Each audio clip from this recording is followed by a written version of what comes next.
Hello. Welcome back. What's up, guys? Trooper Archives Welcome once again here. You may need to see our identification. I am Ace. I used to be the master.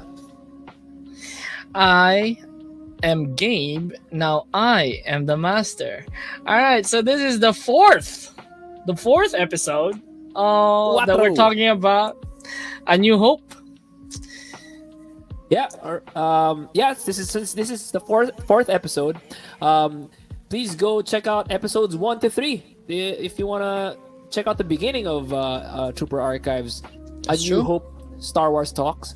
And we have other videos as well, like our shorts, our Star Wars shorts, and our reaction video to Andor. So check those out, guys. Yep. And all right. So I'm gonna plug in our podcast that you can listen to other platforms such as Amazon Music, Apple Podcasts, Spotify, and Google Podcasts. And as you can see in the screen, other platforms such as Podcast Addict, and there's a lot. so many. There's a lot. But if you prefer watching us, or watching our broadcast, you could tune in to our YouTube channel, Trooper Archives. Please subscribe so that you'll be updated for new content. All right, so on this day in Star Wars segment, we always have. We have. I love this segment. I love this segment because I get surprised as well. What is this? Yeah. So You're showing us. Yes. Okay. On September 5th, 1979, Sir Alec Guinness arrives on The Empire Strikes Back set and completes his shots within 6 hours. 6 hours of Ghost Obi-Wan. 6 hours and 6 hours. that's a wrap for me. Yeah, that's true. That's true. But it took a while, right? Anyways, we're gonna do our recap by Ace. Okay. The last episode. So last episode we talked about last episode we called it the Twin Suns. It was basically the introduction to Tatooine. So we talked about mostly the first planet, Star Wars visits, and we talked about the droids R2D2 and C3PO, the Jawas, and Uncle Owen and Aunt Brew. Chiki. Bad. We talked about R5 a little bit, the droid with the bad motivator, and finally we ended the episode talking about our hero, Luke Skywalker. That is right. Our hero Luke Skywalker, who in this episode is on the hunt for R2D2, who he removed the restraining bolt, Right. and R2, being the playful little droid and mission focused droid that we know, he went searching for Ben. For Obi-Wan. For Obi-Wan. R2D2 basically used Tatooine porn to get the restraining bolt out. That's true. That's true. He seduced Luke in the dark side of the Force by beeps and sounds. Anyways, yeah. So, did you know that there was a deleted scene wherein Luke and C3PO was on the lookout for this playful little droid that we love, R2D2. It was a deleted scene where C3PO and Luke Skywalker was driving the land speeder, Luke's beat up land speeder, searching for R2D2, and they almost crashed in the canyon because I think C3PO in that scene was driving. No. It looks like it. It looks like it because the pilot seat was on the right, I believe. It was on the right side.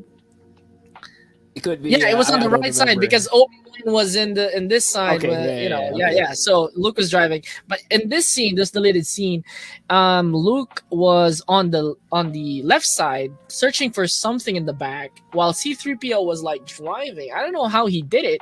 He can't even close his fists. I was about to say the exact same thing. I wouldn't let C3PO operate any machinery just for lack of dexterity. There's absolutely no dexterity for C3PO. That is true. That is true. But yeah, well, that's why the scene got deleted, because it did not make any sense why 3PO would be driving. Anyways, they almost hit that, and then we move on to the scene wherein Luke senses that there's Tusken Raiders. So when you heard that, what did you think about these characters? This beings. I vividly remember the first time watching that scene. Luke was basically establishing that, oh, I know about Tusken Raiders. Don't worry, C-3PO, come with me. I know what I'm doing. I'm gonna scout these guys from wherever we are. And he gets ambushed. He gets ambushed right away. So yeah, and then with the echoing across the valley. But yeah, basically, don't mess with the Tusken Raiders. I mean, they live on Tatooine. Again, these are gangsters. These are survivors. So I guess that Tusken Raiders just, well, you can make them out to be just surviving sand people, farming banthas or whatever, and just gathering moisture or water, whatever they can. But they know how to survive. They've got the weapons, they've got the knowledge, they got the land, the land covered. They know what they're doing. They know how to cover their bases. True. And Luke found this out the hard way. Yeah, he got knocked out with like the rifle. Yeah. But yeah. Let me ask you, in this scene, knowing what we know now from the prequels, do you think those Tusken Raiders know who the Skywalkers are? And they basically knew, oh, this is the son of that mother effer who killed, who committed genocide, erased a whole tribe of us. Okay, so basically that's a surprise question.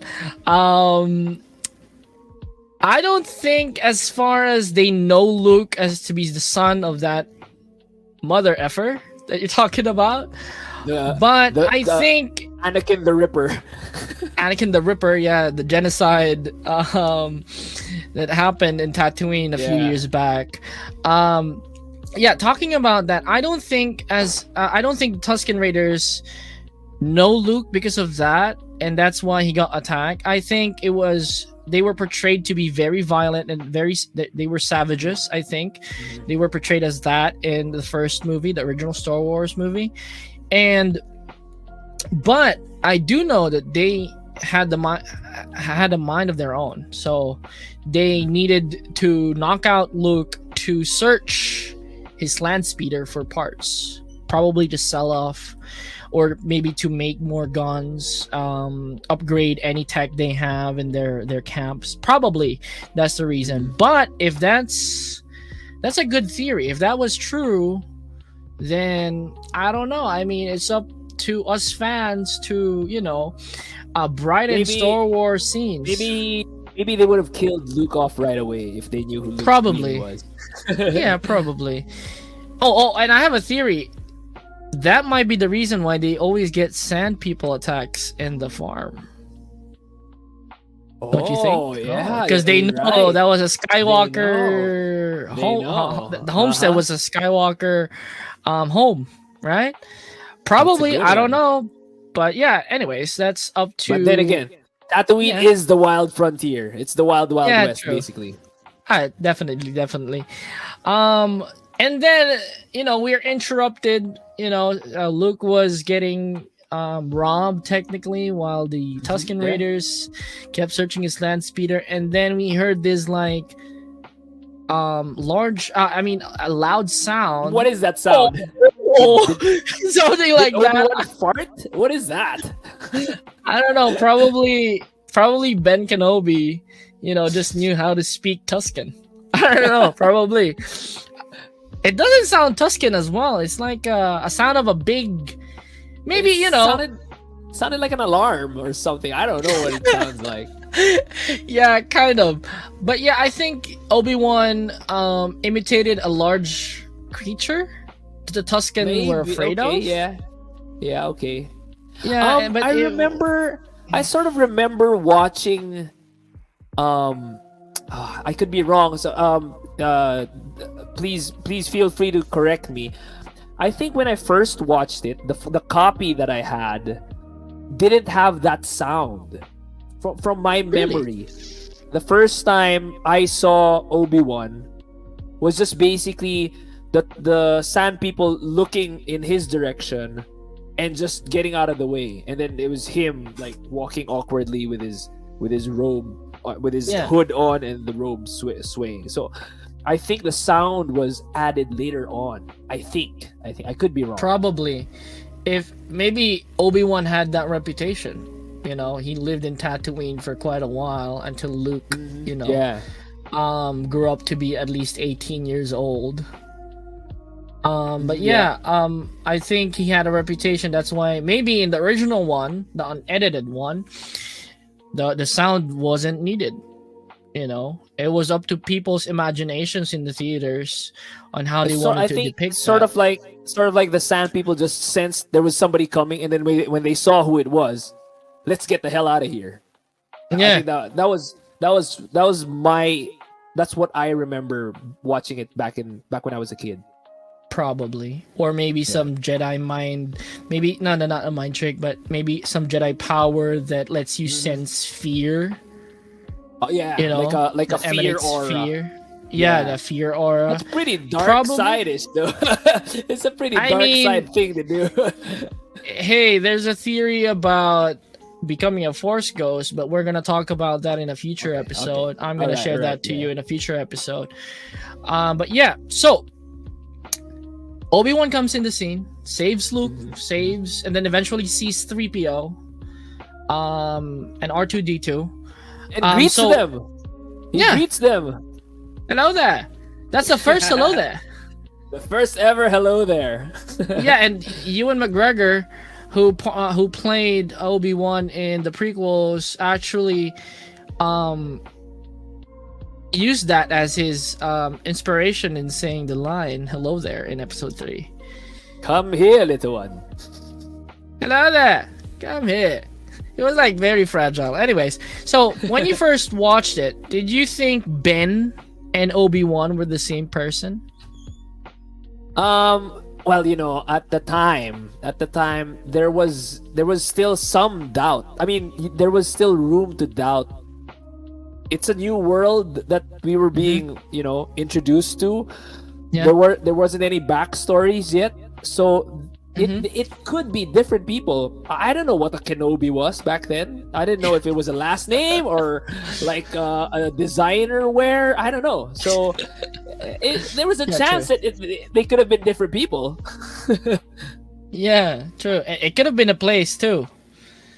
Could have been a place, yeah. Like Obi-Wan from Kenobi. You know, like how old movies refer to, like at old times, where like Ace, son of this guy, or like Ace from this place. So it could have been like a lot of stuff. And then, but we got, it was pretty short, for you to like speculate.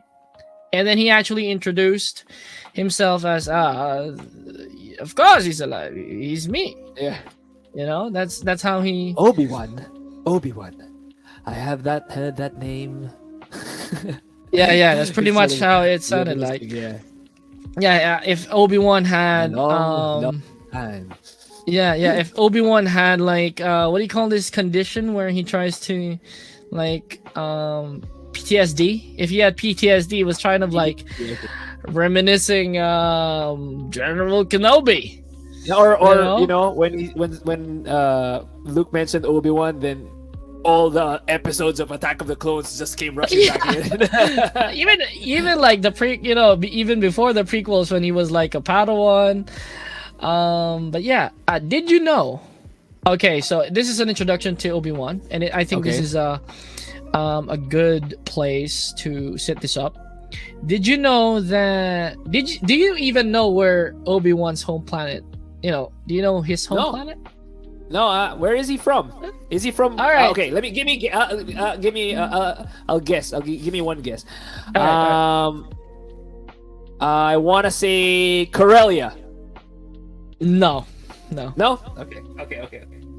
I don't know why I said that. I just felt like. All right. I mean, Corellia sounds.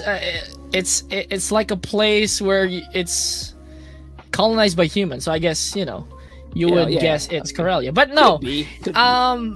I mean, Obi-Wan did not have a home planet like for pretty much this time, for a very long time, until an interview by Jon Stewart to George Lucas in Celebration. Mhm. All right, for those who don't know, watch that video. So Jon Stewart was interviewing George Lucas in Celebration, Star Wars Celebration 5, I think, if I'm not mistaken, and he asked George Lucas where Obi-Wan grew up, what his home planet is, Okay. and then What did all right, old so George so say? so George did something like this. Yeah, let me think about that. That's a George thing to do. That's such a George Yeah. thing to do. Yeah, so let me think about that. Yeah, let me think about that. But yeah, so Jon Stewart say, hey, don't make anything up, because I want to know where it was. Don't make anything up. And then he said, no, don't get me wrong. Like, I made this in 1976 or something. So it's pretty much Obi-Wan was the first character that one of the first characters I made. So he has a backstory. That's what he said. So where is his home planet? So Jon Stewart asked, like, everyone was waiting, and then George Lucas said, Stu John.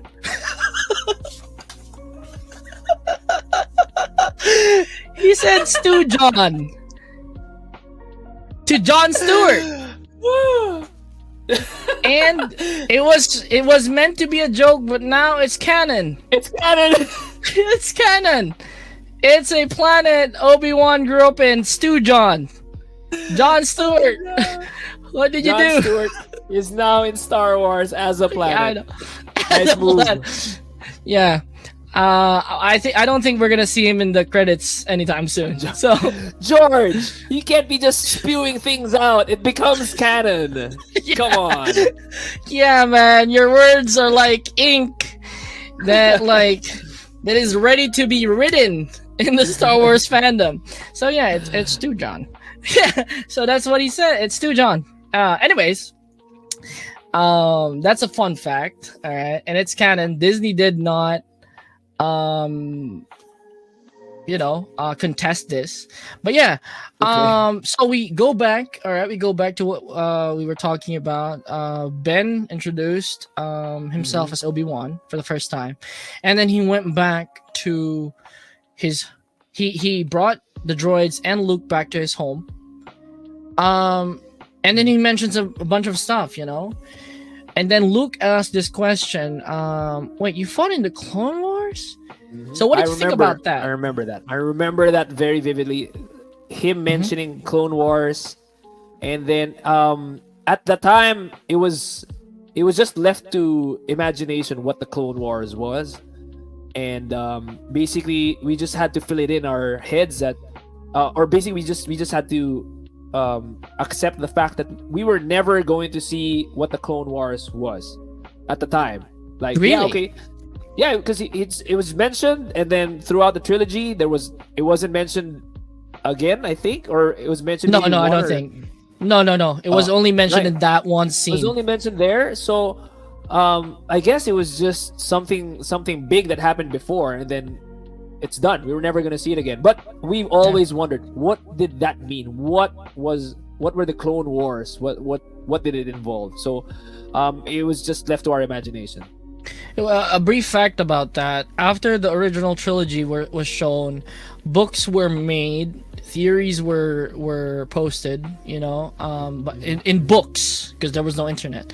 In books, where the Clone Wars was an era wherein there was like it wasn't accurate, because the prequel trilogy didn't have a plan. You know this, right? Like, it was supposed to be a standalone movie. And then the original trilogy came into fruition with the success of the first and second film. And then there was this book wherein it talked about the Clone Wars in a different setting, wherein the Republic had an enemy with people with the cloning technology.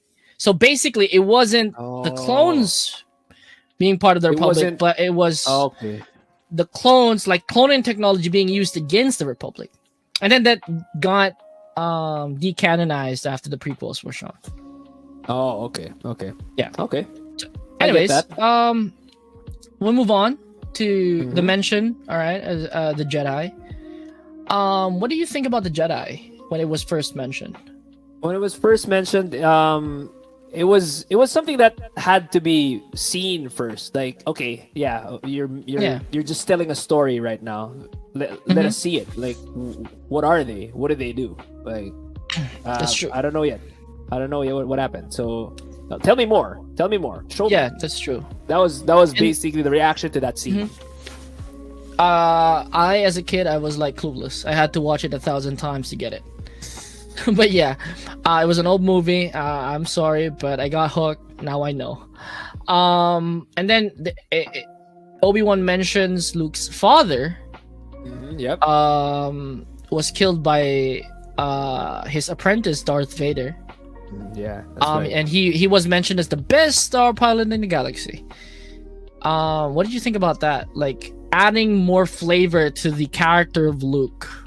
Was it in this scene where Alec Guinness has the line, he helped hunt down the Jedi? Was it in this scene? I think so. Yeah, I think so. Yeah, I think it was in this scene as well. And then he murdered his your father. Yeah, I think that ended the line. But yeah, go ahead.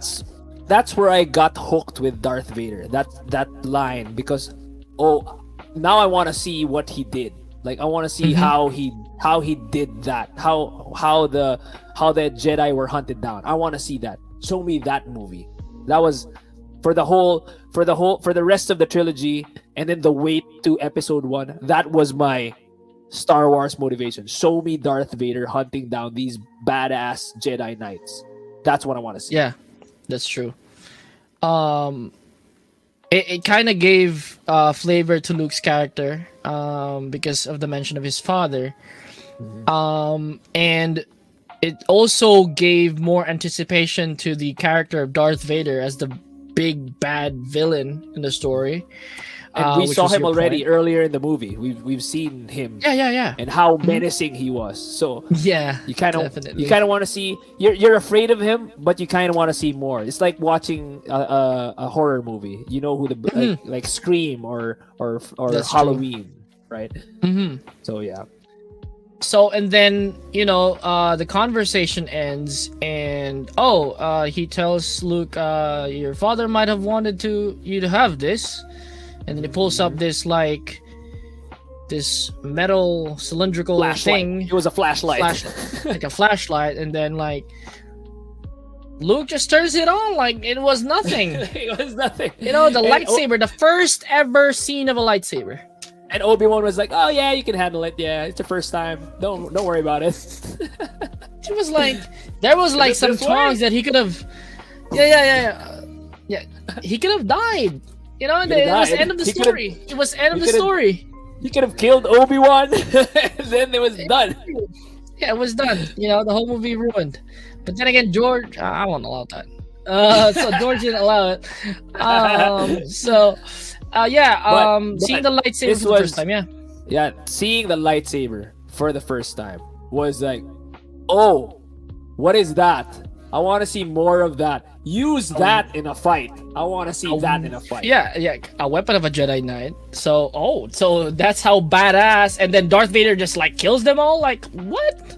Yes, exactly. So and how did Obi-Wan describe it? He said it was an elegant weapon for an elegant weapon for a much more civilized age. That's how he described it. And I was like, isn't that like the other way around? Like we had swords in the Middle Ages and now we have guns. And it's like not here. Not in this world. Not in this world. Get out of here.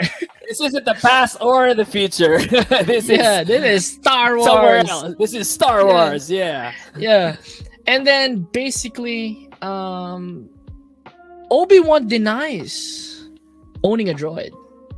You know that? Right. Before he said that. That's right. I don't remember. I don't remember owning a droid. Well, he didn't lie. He could have known it was R2, but then again, there's a lot of droids in the galaxy, It was years in the past. I don't know. I mean, come on. It's R2. a blue R2 unit. It's R2D. Come on. You were with him for like 6 seasons in the Clone Wars. Come on. You were with him in the whole trilogy. In the whole prequel trilogy in episode That's right. 1. You saw him in episode 2 when you anyway, we'll talk about that. Yeah. Although I guess comparing to Anakin, like in the prequels and in the other series, you can see the difference in how Anakin treats a droid and how Obi-Wan treats a droid. Yeah, true. So you can see like Obi-Wan kind of thinks as droids like more like machines and tools rather than personalities like Anakin does. Like, Or would you even still Ahsoka. remember your ever? Yeah, would you still remember your first ever computer? That's I right. don't Yeah. think so. I mean, I don't think I kind so. of do. I think I kind of do. But then again, if you see it again, you won't know it's your first ever computer, right? That's true. Yeah, that's true. It could have been another model. Again, Obi-Wan. I think we could give it to Obi-Wan that between Yeah. between the last time he saw R2 and at the time he's meeting Luke Skywalker for the first time, a lot has happened. Maybe there's a lot of things going emotionally and mentally with him. So That's true. I That's think true. we could give it to him. We could give it to him. I Yeah. think. Anyway, so we're talking about the hologram. Here we go. wherein, More of the porn. um, More of yeah. the holo porn. But yeah, so basically, it shows the message of Princess Leia, or Leia, whatever. So it says it's either pronounced as Leia or Leia, asking for Obi-Wan's help because he's his only hope. What do you think about that line? Her knowing Obi-Wan, you and my father fought in the Clone Wars, knew each other from the Clone Wars, Right. and yeah, so basically asking for help. What did you like? Because like that's the plot given right there. That's I right. think. Yeah, it's the trigger for Obi-Wan to get out of where he is. He's been in hiding for all this time. It took one hologram from Leia, and watching the Obi-Wan series, we know now why this is enough of a trigger to get him off his ass and to go into action basically. So it was very important that it was Leia who delivered the message. That's true. It would not have been as effective if someone else asked him for help. It had to be Leia. It had to be her in the hologram. It had to be her so that Luke can also fantasize about her sister. What are you doing with your sister, man? We'll get there. Some- We'll get there. We'll get all there. right, we'll get there. Some Euro trip, Callbacks. yeah, callbacks. Anyways, we're gonna talk about how Obi-Wan, you must come to Alderaan with me, like something like that. Again, the trigger, and then him inviting. Yeah, and Luke. then look now. I can't go to Alderaan, like it's so the funny. season. Like I think it was just yesterday where he didn't want to be a moisture farmer. He wanted to be a pilot, Yeah. and then he gets this opportunity that you must come with me to Alderaan. And it's like, hell no! I got some moisture farming to do. Yeah, that's true. What a farmer always thinks is his crops. Anyways, and then he goes back to the homestead. Oh And- yeah. Oh. And on the way back, he sees the sandcrawler, and then the homestead in fumes. The sandcrawler was torched, right? It was Yeah, dark. it was torched. It was dead. All the Jawas were in the ground. It was his dark. That was a dark uncle- scene. Yeah, his uncle and aunt were skeletons. They were freaking skeletons, man. Yeah, like they were burned alive. All right, so this is the How? house. So they were That's like, brutal. this is the house, and they were like outside of the house, right there, Face right down. here, face down. It was like, Smoking in their charred bones. Oh man, it's Yeah, oh dark. my That God. was dark. that was pretty seeing dark. seeing that one, the first time I saw that, I think I was 6 or 7. That one freaked me out a little bit. A little bit. It wasn't. It didn't give me nightmares, but I was like, whoa, damn, Damn, that's some bro, what you brutal. That's doing? some brutal is right there. Yeah, true. So, Obi-Wan says this line wherein, you think, because Luke was asking, you think the Tuscan Raiders might have did this? Yeah, they were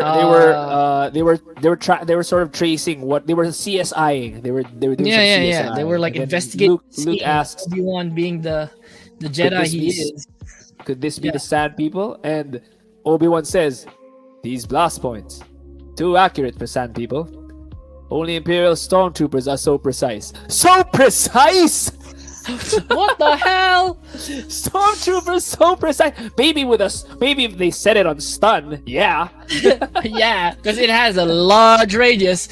But yeah, I mean, one of these days I'm gonna show you. We're gonna react to a video I've seen about Okay. a stormtrooper opening up his newly improved blaster. I can't miss with this.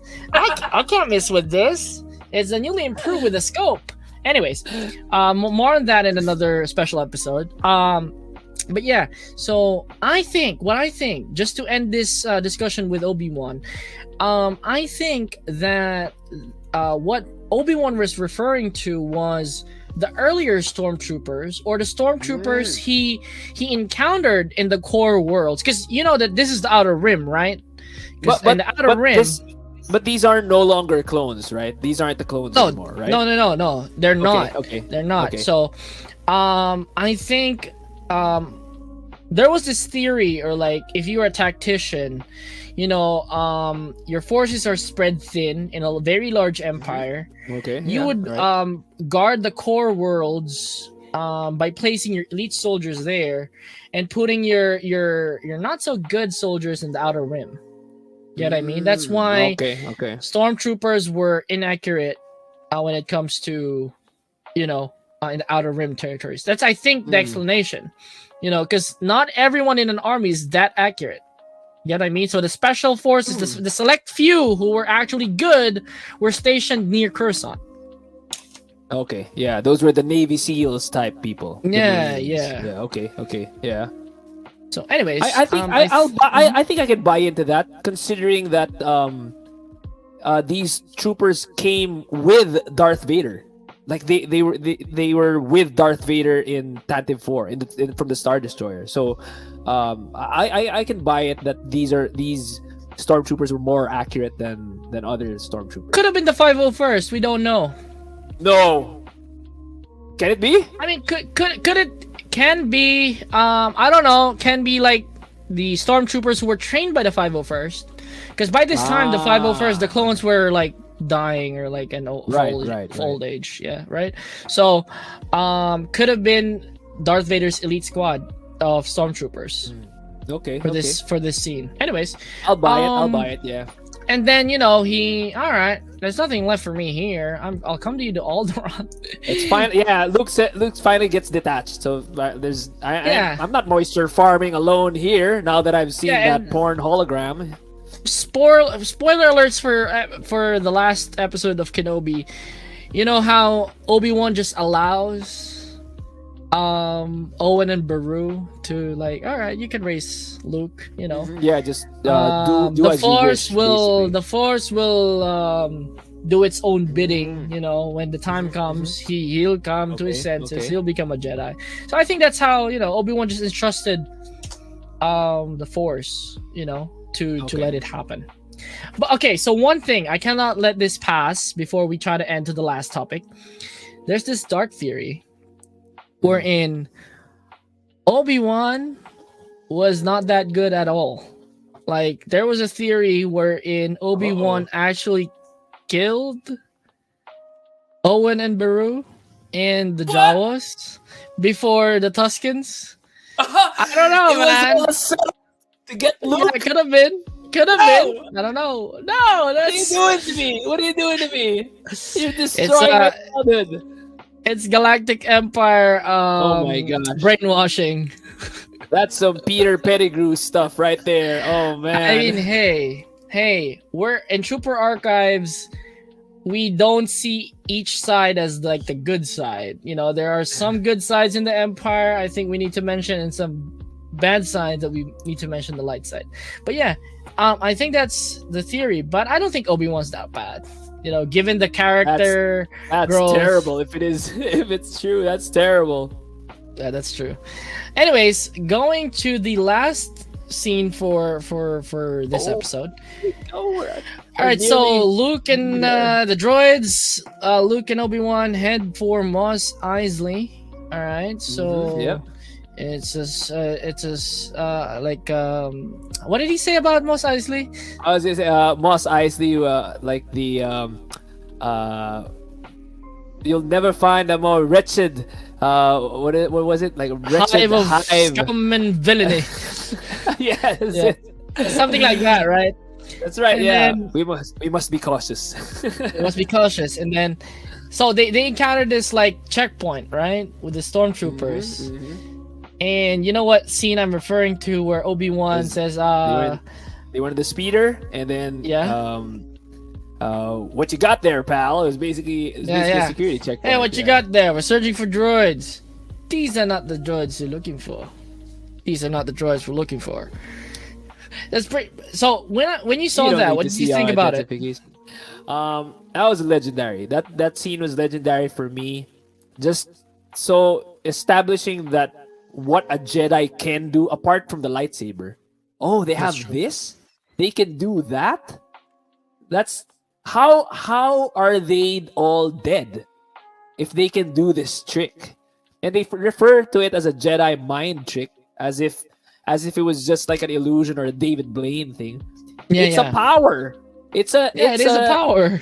It's a mutant power. You know, in Marvel, it's a mutant power. So it's not a little thing. I think they make in Star Wars, they make it out to be like a small thing, like smaller than what it really is. But That's true. when I first saw That's it, when I saw this scene, basically told the audience, Jedi's are not just your ordinary warriors. They're this. They're badass. Jedi. They're badass. Yeah, they're badass. Yeah, Yeah. right. So yeah, I think for me, the Jedi mind trick, it wasn't stated that it only affected the weak-minded, right? In episode 1. Not It in did- episode he- 1. That's right. Yeah. So, Oh wait, I think no. it was. I think it was. I think Obi-Wan does say it. When he was explaining it to Luke, how did you do? Luke asked, "How'd you do that?" Oh, it's I think more. He was say Obi-Wan's response was like, "The weak of mind is more susceptible," or something to that extent. Yeah. I think so too. But I think Luke did not know which people would get affected. You know, which people are weak-minded versus the strong-minded. You know, we'll talk about that more when we get to episode 6, where he tries to trick himself. But I think you know what the scene I'm referring to, like ho. Anyways, I think that's pretty much it. You know, if Jedi's were badass, Jedi's were introduced in this scene.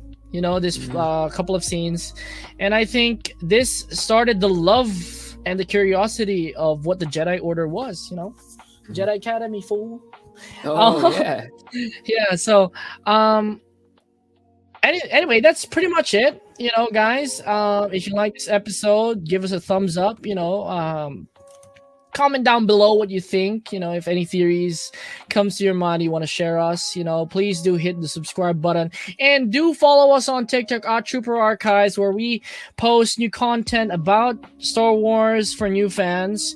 And guys, don't forget to subscribe to Trooper Archives, because good soldiers follow orders. Anyways, I am Gabe. I'm Ace, and this has been Trooper Archives. You don't need to see our identification. Move along.